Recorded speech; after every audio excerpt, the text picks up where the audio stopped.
또 현장에 오신 여러분들을 축복합니다. 하나님께서 오늘도 예비하신 은혜 부어주실 줄 믿습니다.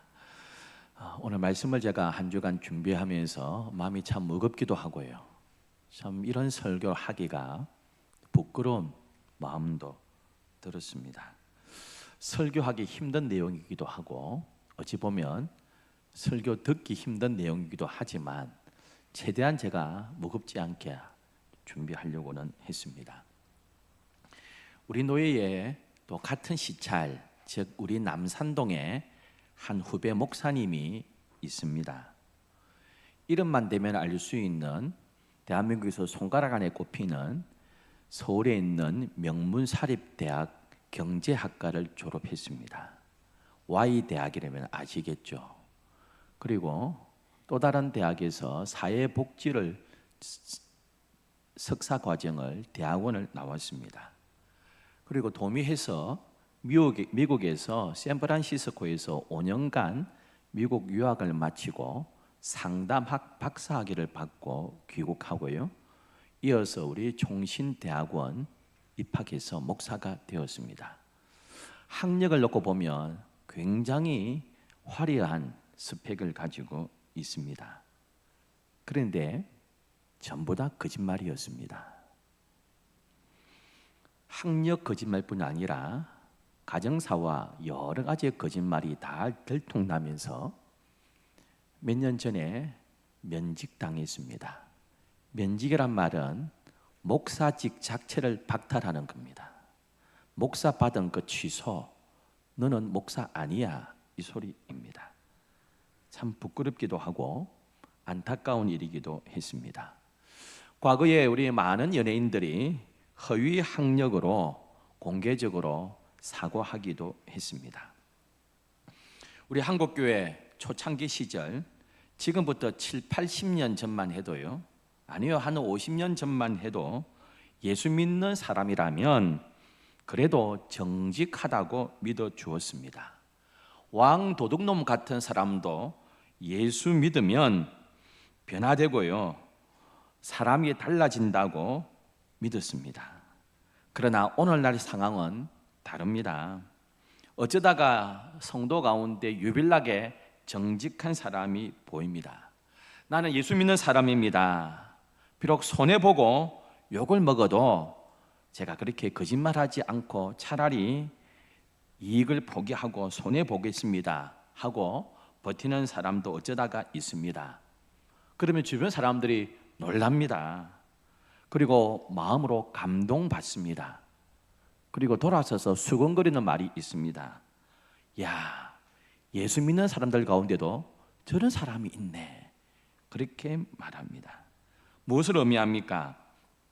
이 사회의 소금이 되고 빛이 되어야 될 성도가, 목사가, 교회가 정직하지 못하고 진실하지 못하다는 면에서 불신자들과 다름이 없고, 아니요, 세상의 정치인들, 불신자 기업가보다도 교회 지도자가, 성도들이 더 나은 점이 없다는 말이지요.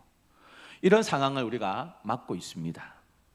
얼마나 기가 막히고 참 부끄러운 현실입니까? 사랑하는 성도 여러분, 우리 성도들이, 저와 여러분이 하나님 앞에서 진실된 사람으로, 정직한 사람으로 다시 거듭나지 아니하면 하나님께서 우리 한국교회의 얼굴을 돌리실지 모릅니다. 촛대를 옮기실 수 있다는 것입니다. 그 모습은 화려한 촛대인데 이미 빛을 잃어버리고 촛대가 꺼져버리는 그러한 교회가 되어서 하나님께서 매를 들지 않아도 한국교회가 저절로 무너질 수 있다는 것입니다. 우리 말 중에도요, 진실된 말이 있고 허황되고 거짓된 말이 있습니다. 오늘 말씀 34절은 이렇게 기록합니다. 나는 너희에게 이르노니 도무지 맹세하지 말라 했습니다. 맹세하지 마. 여러분, 이 문구를 그대로 받아들이는 사람이 있어요. 우리가 이런 말 하잖아요. 행간을 읽어야 된다 하잖아요. 영어로 read between the line, 라인과 라인, 행간을 읽어야 된다는 겁니다. 의미를 파악해야 된다는 것입니다. 맹세하지 마라 해서 의미를 파악하지 않고 문자 그대로 받아들여서 초대교회 시절 SM파는 선서하지 않았습니다. 맹세하지 않았습니다. 중세 종교개혁 시대 제세례파 맹세하지 않았고요. 오늘도 여러 교파 가운데 퀘이커 교도라고 있습니다. 퀘이커 교도 역시 재판 가가지고 선서 안 합니다. 여러분, 이것은 맹세하지 마라의 문자 그대로 읽은 것이지 행간을 읽지 못한 것입니다. 맹세하지 마라는 것은 재판석에 가서 증인으로서 선서하지 마라 이런 뜻은 아닙니다. 우리 급할 때에 흥분 상태에 우리가 하나님 이름을 끄집어내어서 맹세할 때가 있습니다. 그런 헛맹세, 거짓맹세하지 말고 맹세한다면 반드시 지키라는 주님의 뜻입니다. 자기 유익을 위해서 의도적으로 거짓말하고요, 거짓 정보를 흘리고 자기의 잘못이나 실수를 숨기기 위해서 거짓말하고 자기야 합리화하는 것을 우리는 너무나 쉽게 봅니다. 남에게서도 보지만은 남편할 게 아니에요. 내 모습 아닙니까? 급할 때는, 당장 내가 욕먹을 때는, 당장 내가 뭐 손해볼 때는 금방 내가 거짓말 때도 있습니다. 지금 세계의 특검이 지금 조사를 할 때에 그런 것들을 계속 보잖아요. 김건희 전 영부인 목걸이, 영어 속담이 이런 속담이 있습니다. 정직함이 최고의 방책이다 합니다. Honest is the best policy 하는데요. 정직하면 용서받습니다. 목걸이 내가 신고 못했다 이러면 되잖아요. 해명에 넣을 때마다 바뀌는 거 우리가 보잖아요. 이거 모조품인데 홍콩 가서 샀다, 언제 샀다, 하루도 안 돼서 거짓말이 들통납니다. 그 사람뿐입니까? 그 우리 모습이잖아요. 오늘 34절에 하늘을 걸고 35절에 땅을 걸고 예루살렘을 걸고 맹세하지 마라 합니다. 결국 그 모든 것 하나님의 소유다. 하나님을 욕되게 하지 마라 합니다. 36절에는 자기를 걸고도 맹세하지 마라 합니다. 그리고 인간은요, 급하면 위기를 모면하려면 검은 것도 희다고 거짓말 하잖아요. 거짓 맹세 참 많이 합니다. 37절은 그래서 이렇게 예수께서 말씀하셨습니다. 오직 너희 말은 옳다, 옳다, 아니다, 아니라 하라. 그렇게 분명하게 말을 하고 있습니다. 여러분, 진실하게 말하면 맹세할 필요가 없습니다. 대부분 거짓말할 때에 사람들이 맹세합니다. 예수님은 유대인들이 자기가 맹세하면서 약속을 지킬 것을 사람들에게 확신을 심어주기 위해서 맹세할 때에 하늘을 두고 맹세한다, 하나님 만드신 땅을 두고 맹세한다, 저 예루살렘 성전을 두고 내가 맹세할게, 아니 내 목숨 걸고 맹세할게, 이렇게 하는데, 여러분, 하늘을 걸고 맹세했는데 어기면 뭐합니까? 내 목숨 건다 했다고, 그 거짓말 했다고 그 사람 죽이겠습니까? 책임이 참 불분명합니다. 여러분, 굳이 맹세하는 사람들 보면 대부분이 자기 말을 안 믿어주니까, 평소에 신뢰가 없으니까 맹세 많이 합니다. 평소에 신뢰가 있는 말, 정직하다고 진실된 사람이라고 인정받으면 맹세할 필요 없습니다. 그 사람 말을 안 믿어주니까 내가 맹세할게, 이렇게 하는 경우가 많습니다. 여러분, 우리 저와 여러분 성도들의 모든 말은 한마디 한마디가 사람들에게 보정수표가 되기를 간절히 소원합니다. 동양에서는요, 특히 우리나라에서는 거짓말을 큰 죄라고 별로 여기지 않습니다. 뭐 거짓말 할 수도 있지, 이 정도 여깁니다. 미국의 닉슨 대통령이요, 중간에 사퇴했습니다. 워터게이트 사건이 터졌습니다. 정적을 제거하기 위해서 도청을 몰래 했습니다. 근데 도청했던 그것보다 더 큰 죄 때문에 물러났는데요, 도청 사건과 관련된 거짓말 때문에 물러났습니다. 서양은 우리하고 문화가 좀 달라가지고 우리는 거짓말을 뭐 큰 죄로 안 여기는데 서양은 거짓말을 더 큰 죄악으로 여깁니다. 그래서 우리는 거짓말 할 수도 있지, 뭐 그때 급하니까 이랬어요. 관용적인 태도를 베풀기 때문에 쉽게 거짓말하고요, 함부로 말을 뱉는 경우가 많이 있습니다. 튀르키예의 테르스 산에 독수리들이 사는데요, 좋아하는 머리가 외가리라 그럽니다. 근데 외가리들은 모이면 소리를 막 낸다 그럽니다. 꼭꼭꼭꼭꼭꼭. 그러니까 이 독수리들이 저렇게 먹잇감이 있다고 날아가서 잡아가 먹습니다. 어리석죠. 근데 나이 든 외가리는 경험이 많아가지고 날아다닐 때 소리를 안 내기 위해서요, 돌멩이 하나씩 물고 날아다닌다 합니다. 지혜가 있는 거죠. 입조심하는 거죠.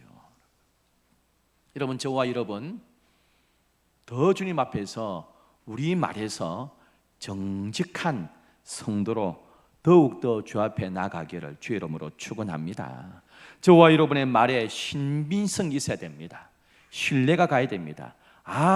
우리 부장님은 교회 장로야, 우리 사장님은 교회 집사야. 근데 사장님이라서 그런 게 아니고 부장님이라서 그런 게 아니고 저분은 진짜 예수 믿는 사람이야. 저분 말은 신뢰하면 돼. 그러한 신뢰를 성도로서 심어주셔야 됩니다. 재미있는 통계가 하나 있는데요, 선교사들 가운데 어떤 선교사님들이 열매가 많으냐 하면 현지 언어의 서툰 선교사들이 현지 언어의 능통한 선교사보다 열매가 더 많이 생기는 경우가 있답니다. 이유가 뭐냐? 언어가 잘 안 되니까 삶으로, 행동으로 신뢰를 심어준다는 것입니다. 우리는 얼마나 신뢰를 가지고 있습니까? 오늘날 현상을 이야기해서 조금 죄송하지만 정치적인 이야기는 뜻은 품고 있지 않으니까 오해는 마십시오.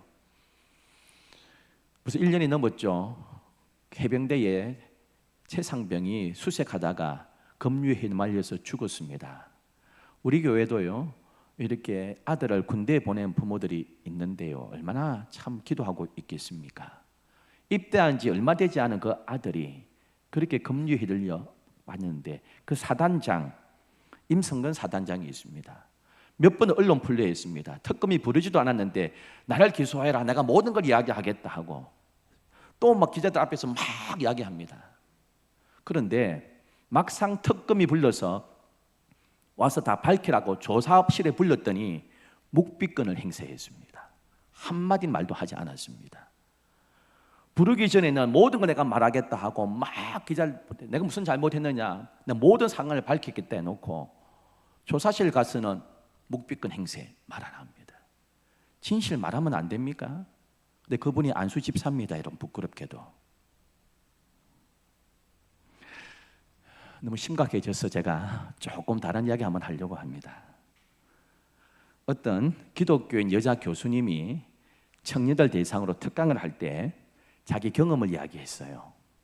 청년 시절에 교회 다닐 때에 좋은 형제가 있어가지고 속으로 짝사랑을 했어요. 막 짝사랑 열병을 앓았습니다. 그래서 이걸 고백 안 하면 못 견딜 것 같아서 내가 사랑을 고백해야지 하다가 어느 날도 모임에서 자기가 짝사랑하는 그 청년하고 단둘이 있게 됐습니다.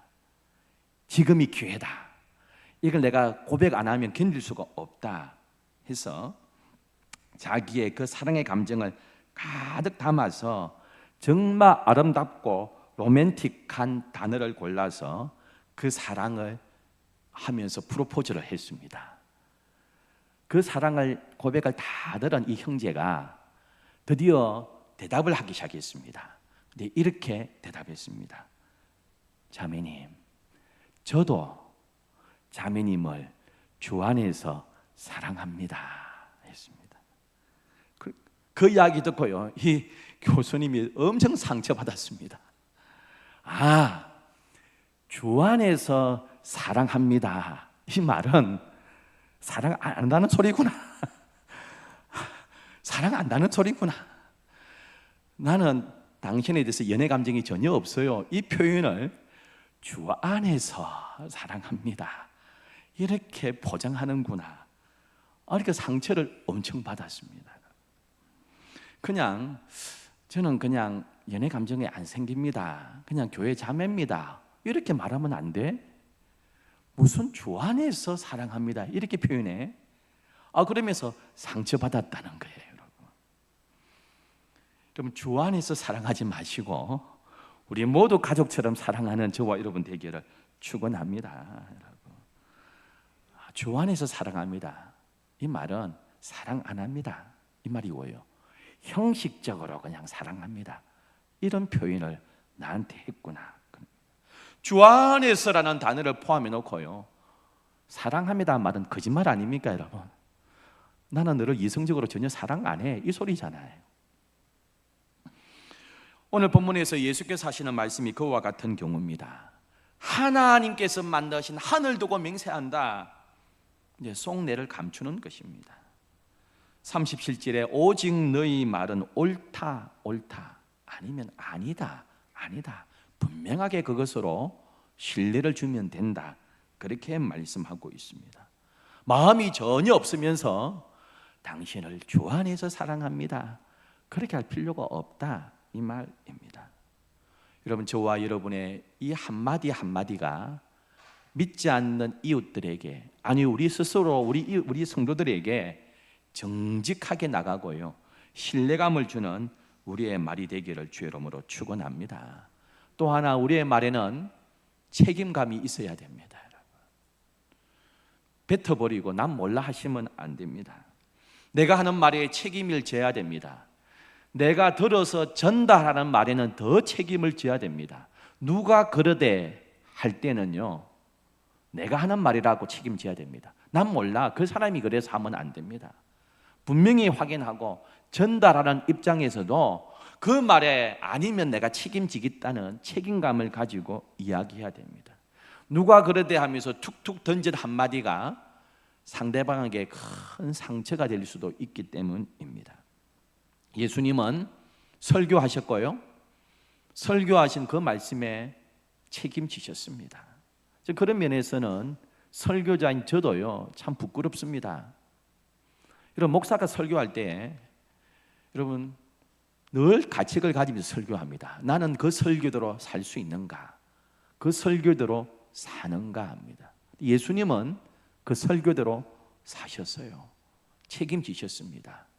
베드로가 물었습니다. 예수님, 몇 번 용서하면 됩니까? 당시에 랍비들은요, 하루에 3번 용서하면 충분히 용서했다고 가르쳤습니다. 그런데 그것보다 더 많이 7번 용서하면 되겠지요, 자랑스럽게 이야기했습니다. 그때 예수께서 아니야, 7번씩 1번이라도 용서해 하셨습니다. 예수님 어떻게 사셨어요?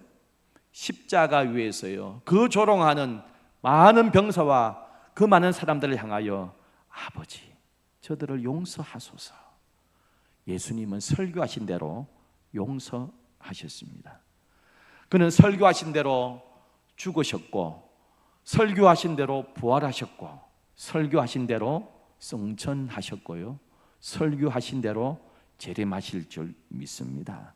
예수님은 자기가 뱉은 그 말 한마디 한마디에 책임지시는 삶을 사셨습니다. 여러분, 저와 여러분의 말을 우리 직원들이, 우리 친구들이 정말로 신뢰하고 책임지는 사람이라고 알아주고 있습니까? 저 사람은 진짜 성도야, 저 사람은 진짜 크리스찬이야, 믿어도 돼, 그렇게 하고 있습니까? 제가 과거에 설교집을 읽는데요, 김동호 목사님이라고 계십니다. 아시는 분 아시죠? 서울의 큰 교회 원로 목사님이십니다. 이분의 설교집에 이런 내용이 있는데 제가 그대로 한번 인용하겠습니다. 영락교회에서 고등부를 지도할 때 고등부 교사였던 안수 집사님 한 분 계셨습니다.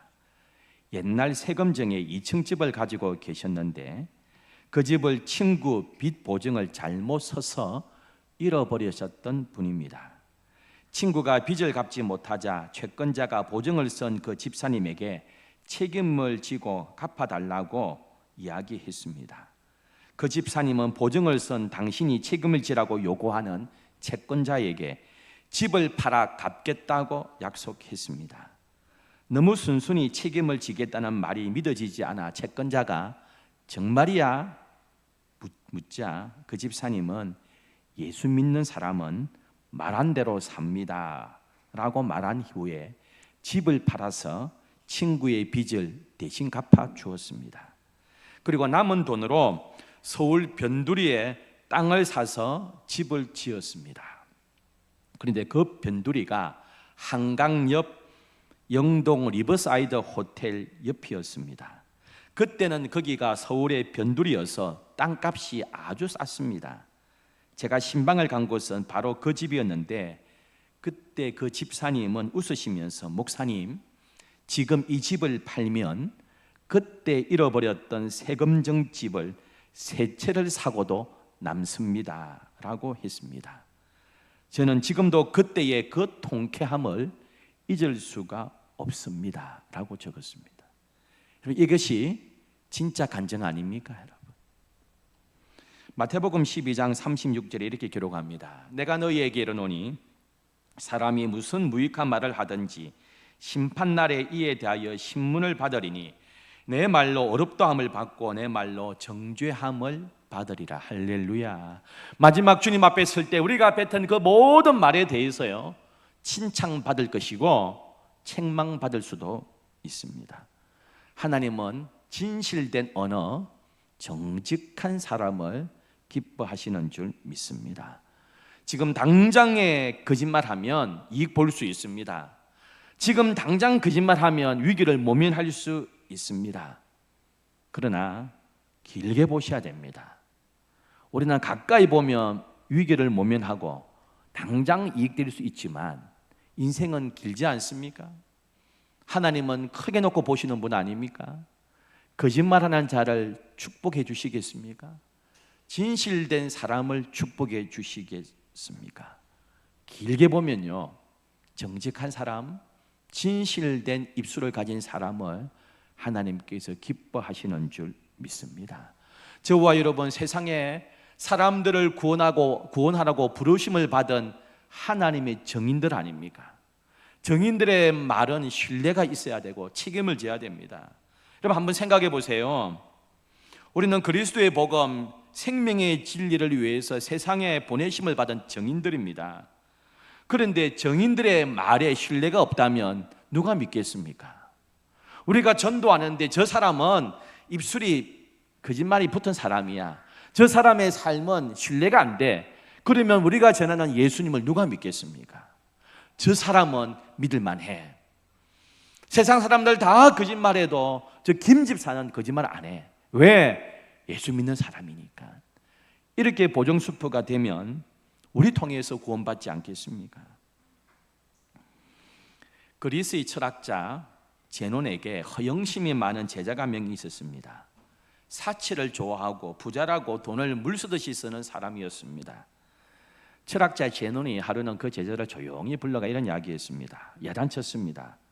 그랬더니 제자가 뻔뻔하게 대답했습니다. 저에게는 그만한 돈이 있어서 쓰는데 뭐가 잘못되었습니까? 내 돈 가지고 내가 쓰는데 왜 스승님 저를 뭐라 하십니까? 그때 철학자 제논이 이런 이야기했습니다.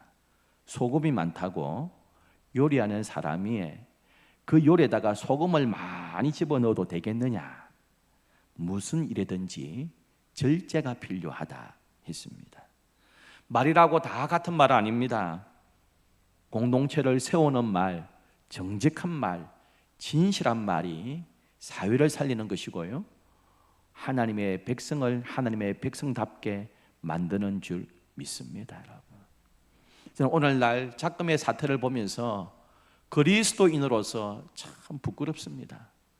그런 일에 연루된 사람들이 왜 그리스도인들이 저렇게 많을까?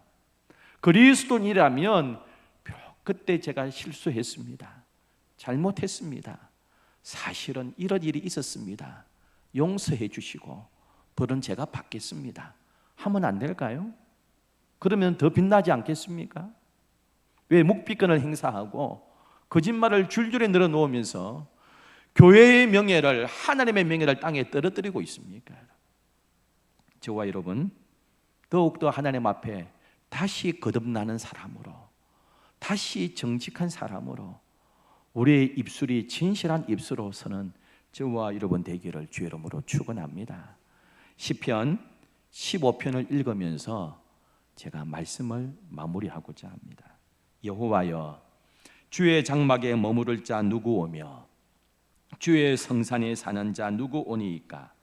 정직하게 행하며 공의를 실천하며 그의 마음의 진실을 말하며 그의 혀로 남을 허물하지 아니하고 그의 이웃에게 악을 행하지 아니하며 그의 이웃을 비방하지 아니하며 그의 눈은 망령된 자를 멸시하며 여호와를 두려워하는 자들을 존대하며 그의 마음에 서운한 것은 해로울지라도 변하지 아니하며 예자를 받으려고 돈을 구워주지 아니하며 뇌물을 받고 무지한 자를 해하지 아니하는 자니 이런 일을 행하는 자는 영원히 흔들리지 아니하리로다.